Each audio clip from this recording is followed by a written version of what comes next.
In a quiet kitchen, a rushed text becomes a wall between two people until a deliberate reset reveals intent behind words. The key is pausing before reply, nomming the moment without blame, and inviting the other to share their perspective.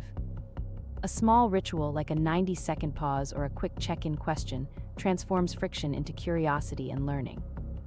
By reflecting on underlying needs, they avoid assuming malice and instead choose collaborative problem solving. The result is renewed closeness, built on fresh listening habits and a shared commitment to repair after every misstep.